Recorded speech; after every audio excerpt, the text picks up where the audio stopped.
ng bayan, maasahan anumang panahon. Magandang oras po sa ating lahat. Narito ang latest update ukol sa lagay ng panahon at sa susunod na 24 oras.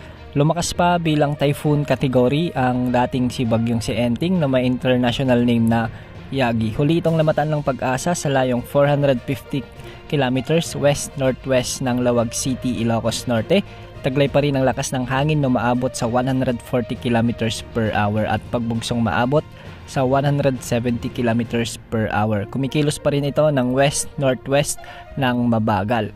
Sa ngayon nga ay nahahagip pa rin ng outer rain bands nito o trough ng bagyong si Yagi ang northern Luzon. At dahil nga dito nakakaranas ng maulang panahon ang maraming lugar sa northern Luzon.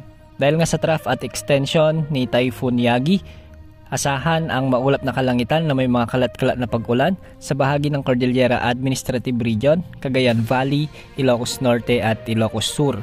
Samantalang magiging maulan naman sa bahagi ng Pangasinan, Zambales, Bataan at Occidental Mindoro, dulot naman ng habagat o southwest monsoon na pinalalakas ni dating bagyong Enteng. Posible mga pagbaha at pagguho ng lupa, lalo na kung may mga malalakas at matitinding pag-ulan.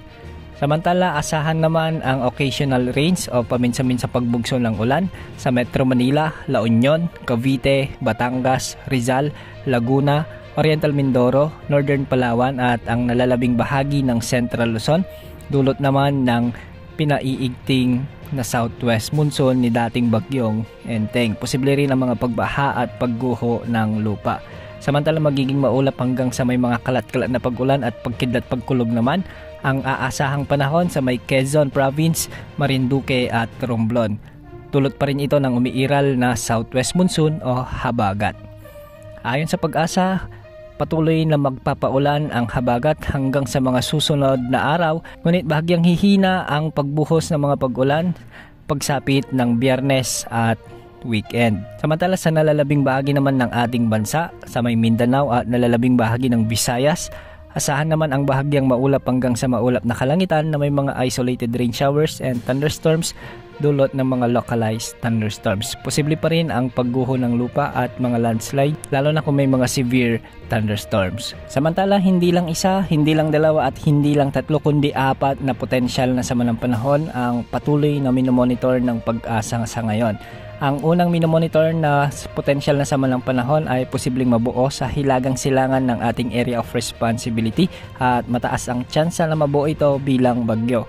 Hindi naman ito nakikitang tatama sa anumang bahagi ng ating kalupaan, ngunit kikilos ito sa bahagi ng Japan at palalakasin ang habagat sa mga susunod na linggo. Ang isa namang sama ng panahon ay posibleng mabuo sa hilagang silangan pa rin ng ating bansa. Tumataas pa rin ang tsansa na mabuo ito bilang bagyo. At yung pangatlo naman ay posibleng mabuo sa silangan ng Mindanao. Pagkatapos sa mga susunod na araw ay lalakas ito bilang bagyo at bahagyang lalapit sa bahagi ng Northern Luzon.